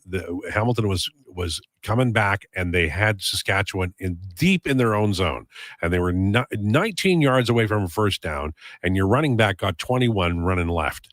And I still think it was one of the key plays in that football game, although it did end up being a lopsided score. It was there was at least some possibility that could have gotten very close. Although I will say the quarterback on the other side did not have a good game. I don't know. I mean, it felt like it was 31-6 at halftime. Like it felt over. Mm-hmm. That G. Simon pass with like 2 minutes left or whatever it was, that was huge. Yeah, that was a. What's your favorite Rough Rider Grey Cup football team? What, like the one that you will remember forever fondly because they were so damn good? Well, it's not because they were so damn good, but I was at the 2007 game with my dad as a little kid there. So that one's obviously always going to be the best day of my sporting life. Yeah, I understand that. But this one that just passed, I bet you're thrilled by it. Like, still, I don't know if you taped it, but you probably have great memories of the Grey Cup this year. Oh, for sure. Honestly, like some of my favorite teams were those 2009, 2010 teams with Darian Durant. And they were a lot of fun. Like, they were great. What year did Durant? It was the whistle went. The official called the play. It was dead, but he still got drilled and injured. What year was that? Oh, that's a good question. I don't know what year it was, but it was. I remember thinking I remember the play. I remember thinking to myself, this guy, people will go, well, he trailed off. He didn't play well. He got hammered on a play that was called. Yeah, he did. Yeah. He didn't get enough credit for being as tough a quarterback. He was really a tough player. He really was. He was a very good football player. But when he ran, he was more like a fullback. He had large. He did. Good football player. How do you feel about the weekend schedule in the NFL? I'm looking forward to the Eagles game because I always like watching the Chargers. They're at least fun and interesting, and they've got a really good quarterback, so that should be a fun game to watch. What other games in the NFL do you look to and go, okay, you know what? I mean, I'm not going to watch the Seahawks Falcons. I'm going to pass on that one. I'll be honest with you. Good one. But Bengals Bills might be interesting. I was going to say that's going to be really exciting. It's the Lowetide Producer Bowl. Yeah, it is. It's that's a big game for both. I don't think the Bengals are going to run the table and make the playoffs. I pretty much have them penciled out. But it's kind of a gauge where you can compete game for both teams, I think. Like the Bengals are a different team with Joe Burrow, full stop, the end. And Buffalo's not really in a position where they can just be nicky-knacking around. You know what I mean? No. What about Bears-Packers? Great game. I just can't believe the Bears are where they are. This is like, I do get it, but I don't get it. They're what's 6 points over. Like they're +6 in points for and against. The line for that game is Green Bay at -6.5. And I don't think anyone has a problem with that. Like Denver is playing in Vegas, and the line for that game is 7.5. Only 1 point more than this Green Bay Chicago game. And I think people are like, yeah, that line seems about right. Which is crazy considering how the Bears have played this year. Brian Fan says, I realize sports guys in Edmonton can't criticize the Oilers, but can we agree nobody wants our goaltending? Goalies are voodoo. And I know it's been a good 2 years here where you could hammer Stuart Skinner and everybody would high five you in the hallway. But 2 years in a row, he was brilliant against Dallas. The other night, if you look at that play really closely, that was tipped and there was a screen, but there was a small tip. He played really well. I think he is, like a lot of goaltenders in the league, inconsistent. But I'm going to stand by Stuart Skinner. I do think they need an upgrade in the Pickard backup spot, and maybe that player ends up starting a lot more games in the playoffs. But I'm not going to say that Stuart Skinner has been close to the worst goaltender in the league, and recently he's been way better than that. And he has in the past. I wrote about this in The Athletic the other day. He started off slowly a couple of times in his NHL career as starter, and it feels like he's coming around.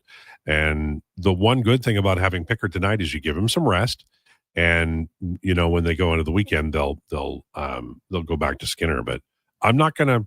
I know people love to just hammer the goaltending in this town, but I'm not going to do it. One thing that always amazes me is how many people loved Tommy Salo when Salo was playing. Oh my God, I was at HF Boards at the time, and people hated Tommy Salo. I think it's the market, honestly. Edmonton Oilers fans don't love the goalie.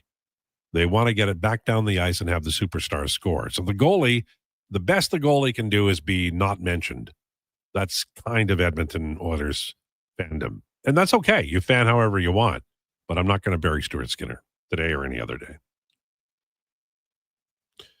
Riders should have won again in 14. That team might have been better than the one in 13. Durant injury in Winnipeg. Yeah, but Calgary was so good that year. They were. Man. Well, Calgary also was in Calgary, Montreal, and Saskatchewan in that era. And then Edmonton was it 15? Yes. Yeah.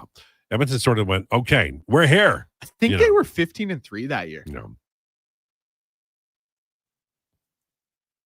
As soon as you trade Stuart Skinner, you're going to just wish you had Stuart Skinner. $2.6 million. They just don't have 3.6 toward the cap. And everybody's, on a guaranteed, no movement clause contract. I mean, even the real estate agents are complaining about how many no movement clauses there are in Edmonton. They like to move the big old houses too, So we'll see. But I think they will add a goalie before the deadline. Now, let's tease this a little bit. You've got Declan CAA coming up. Oh, yeah. Listen, man, it's what I love. It's my passion. It sounds a little corny. It sounds a little cheesy. People might roll their eyes, but I go to sleep on Wednesday nights thinking about doing this hit on Thursday. But I will tell you that people roll their eyes about other things about you too. So it's not just this. That's fair, and everything else I'm cool with. But yeah, this listen, I love it. It's my passion. It's my I love it because it is your passion. I remember when we first started, we did the first thing, and it was like declinations, and it was the top 5 whatevers. But once we rolled out, don't say whatever. So cavalier. That's a heck of a segment. It is, but the ones where that you love, that you sink your teeth into, are my favorite because you get real passionate about it, and that's what radio is. It's a passion. So I enjoy the takes, even though I have no clue about most of the stuff you're talking about. I enjoy it because there's a passion there, and I do feel like I'm a little bit better informed about Notre Dame. We're going to talk about them. Big point of discussion. And maybe Texas a little. We're going to talk a little Texas. Yeah, I think so. How it'll work is I'll go over the committee's top 12, go over my top 12 very quickly. Look into the conference championship games, then do a little Q&A. Okay, sounds good. It's all straight ahead.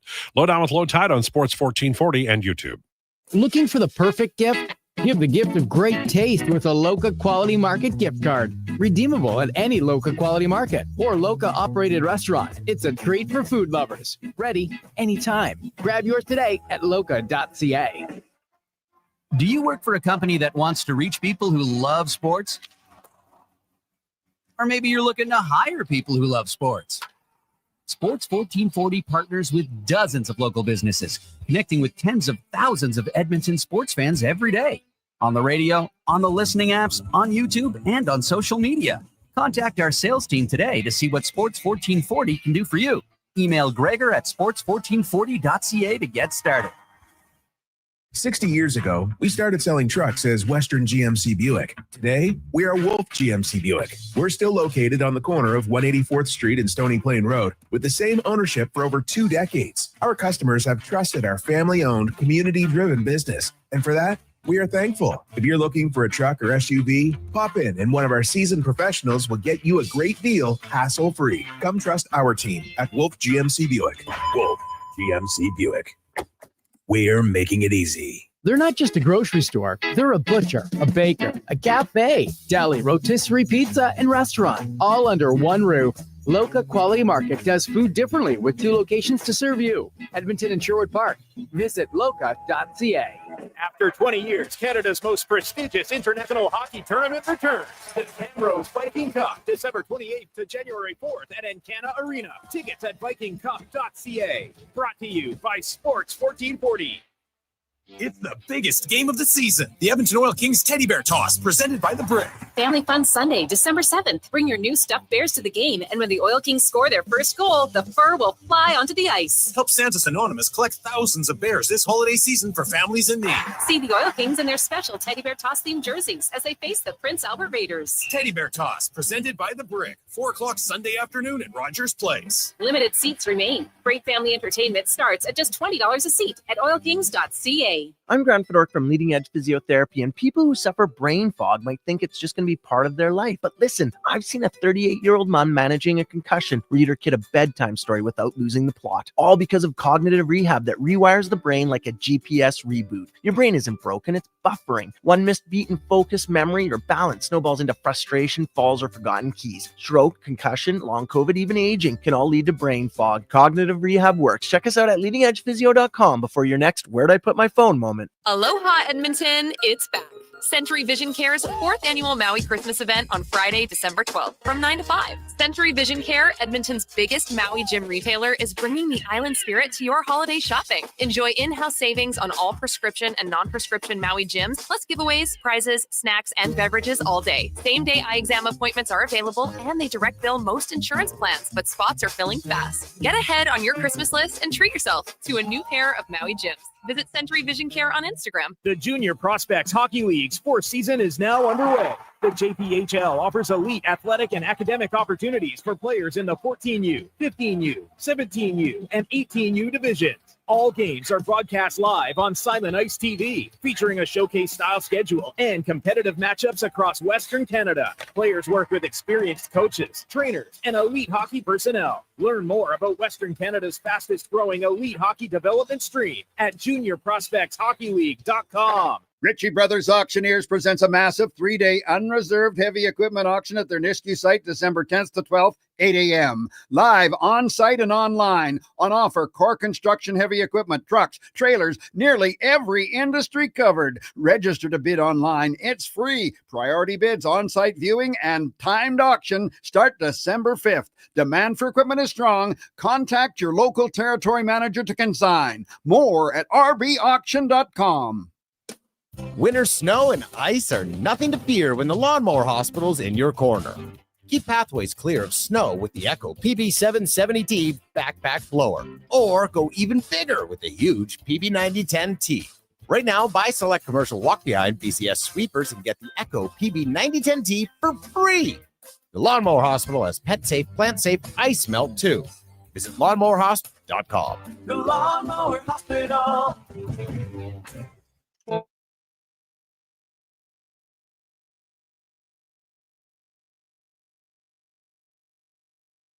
Here's the Lowdown with Lowetide on Sports 1440. Presented by Wolf GMC Buick. We're making it easy. WolfGMCBuick.com.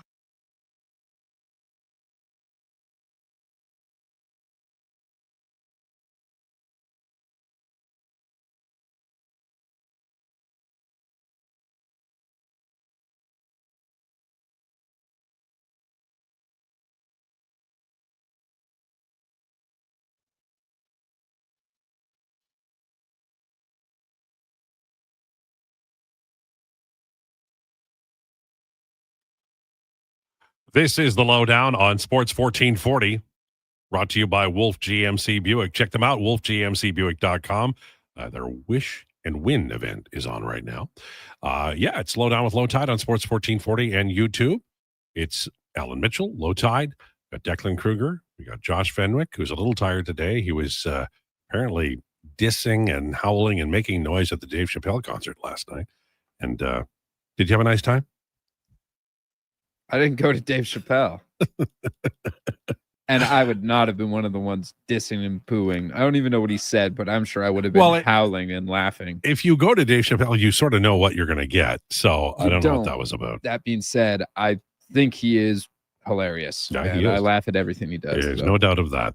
It's time for Declination. Speaking of hilarious, Declination is brought to you by Elks Nation. Check out the new website, elksnation.ca. Article, podcast, and more breaking down the green and gold, the most in-depth Double E football coverage online, elksnation.ca. And now, the man, the myth, the legend. Can't wait to talk NCAA on Declan CAA with Declan Krueger. Conference championship weekend coming up this weekend. We have one final iteration of the playoff rankings yet to come to determine who will be in the playoffs. The penultimate one came this past Tuesday.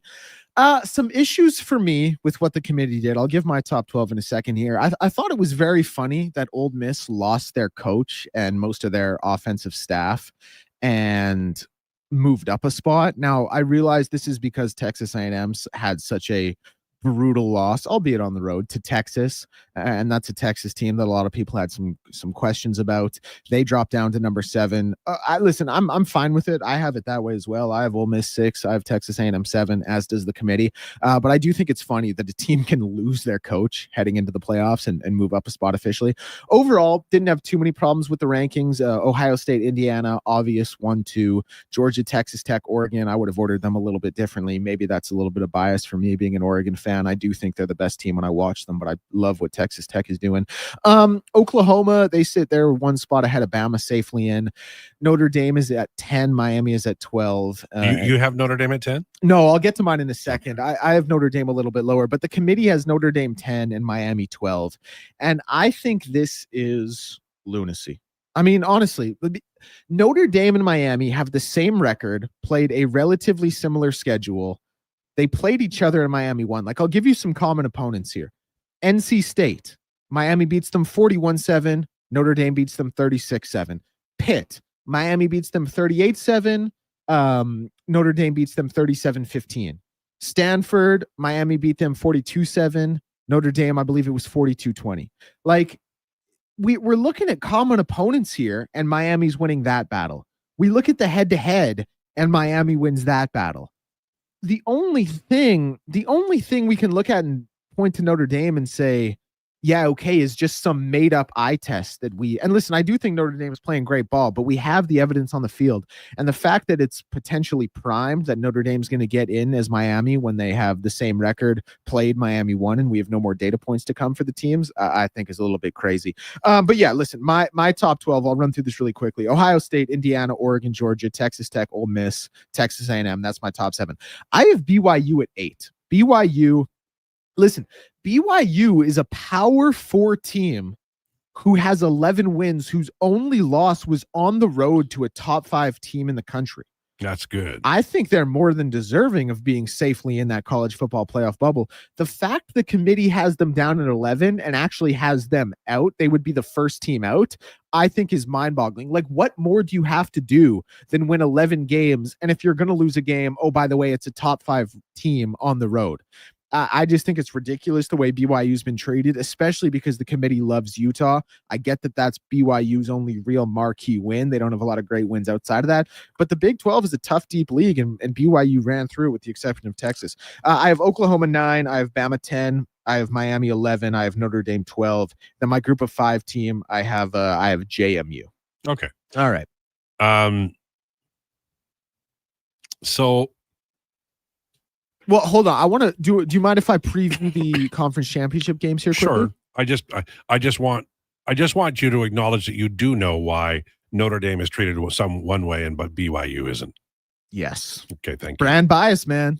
If it makes dollars, it makes sense. If anything, you should be biased for Notre Dame, and you're not because you're a purist football guy. I know. As a devout Catholic, I Right. really should be a huge Notre Dame fan. This shows I have a lot of No, but this is all about Catholic, and it's all about like ratings, like who's going to watch the big games. and it's such a weird catch-22 because I actually do think they're one of like 6 teams that could win it, but at the same time, I feel like they don't deserve to be there. So then it becomes an argument of, well, is it the best or is it the most deserving?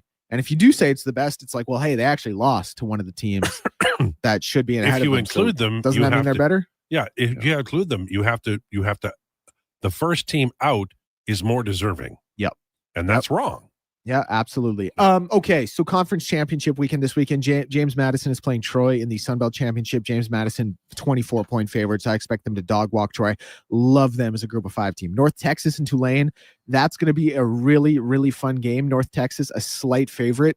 Whoever wins that game is going to get in as a group of 5, no matter what. They love the American. So it'll be one of those teams for sure. JMU has a potential to get in as a second group of 5 team. More on that in a minute. BYU and Texas Tech in the Big 12 Championship.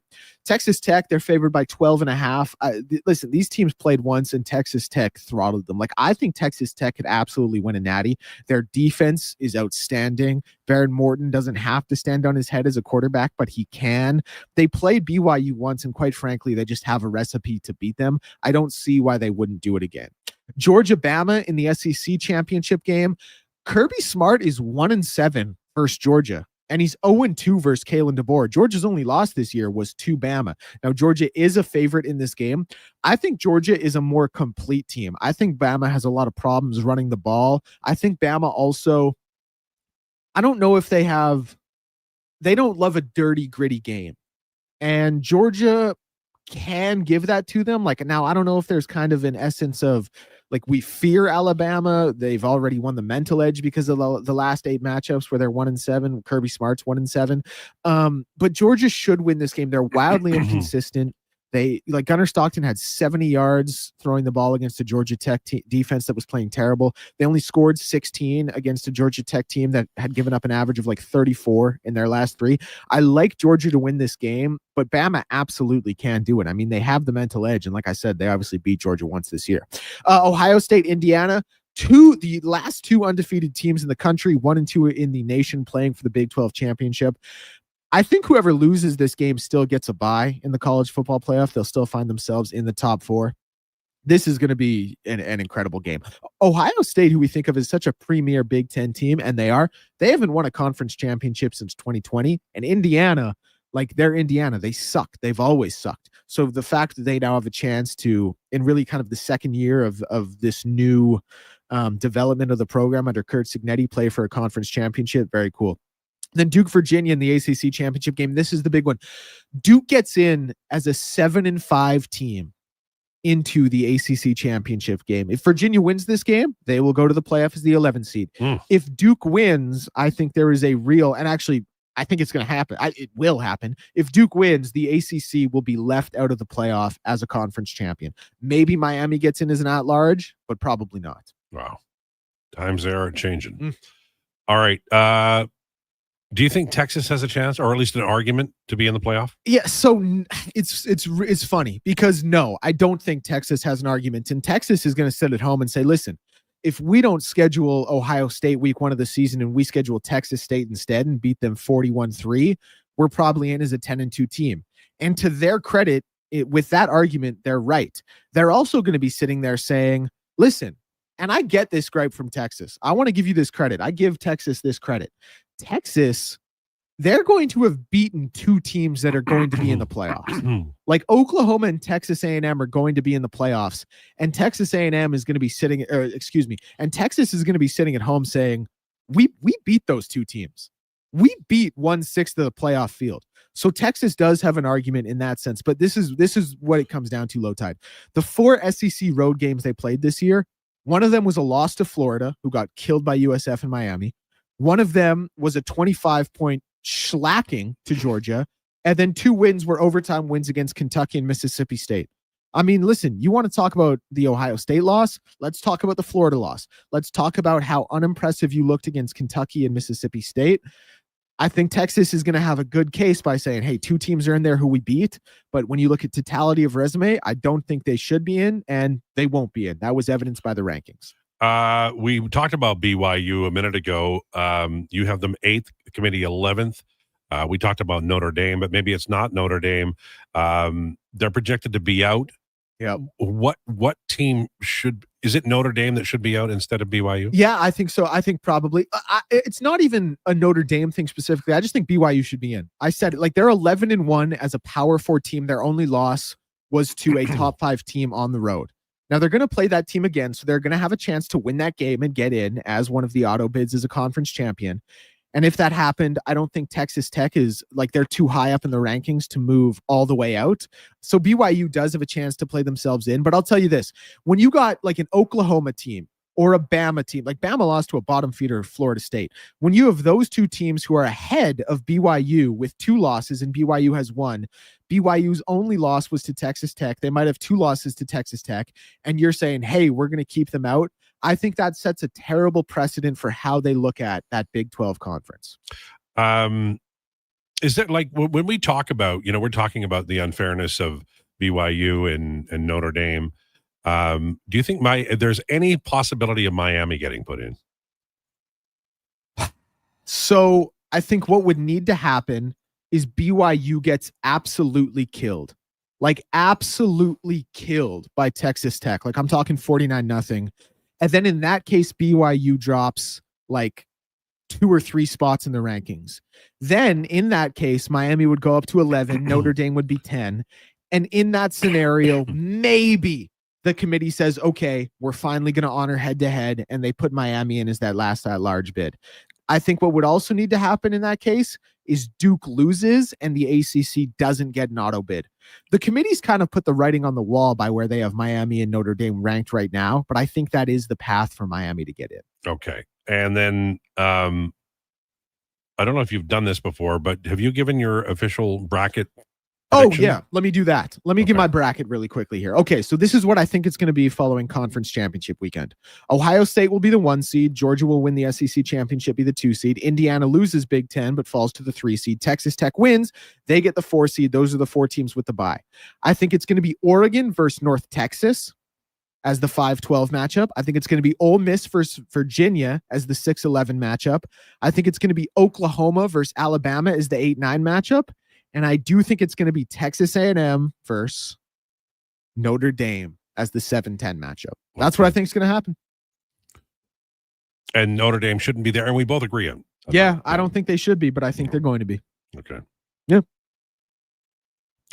I just want to let you know that I'm going to be mad at both of you for the next few hours because neither of you told me that my hair had done what it did. I think it looks great.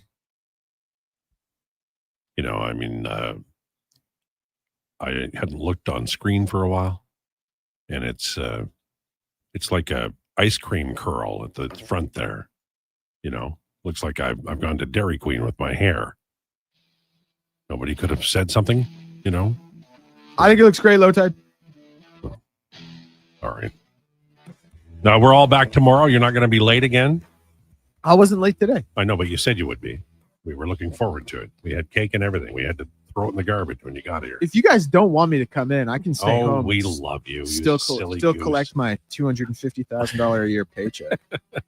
All right, Gregor on the way. Tomorrow we have Lansky and more as it's Friday. Enjoy the game tonight. We'll talk all about it tomorrow.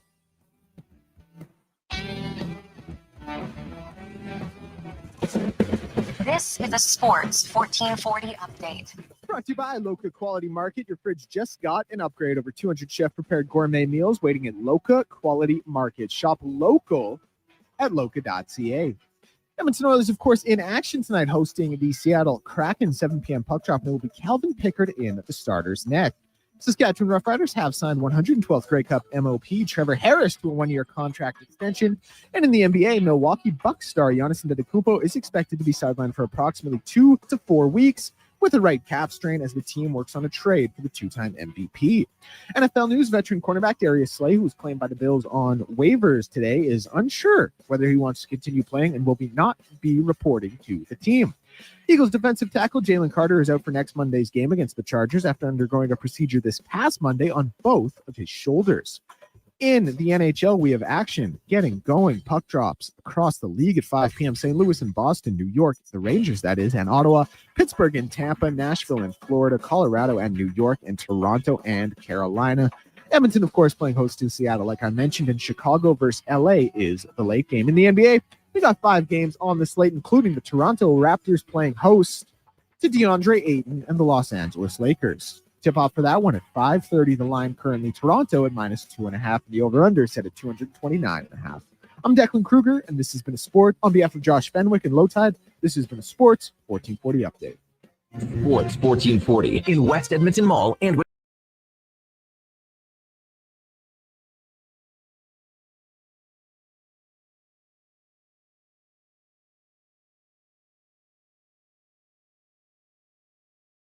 That's right, so Santa called up his pals at Legacy Heating. And ho, ho, ho, golly gee, 1 year, no payments, interest free, and the elves are working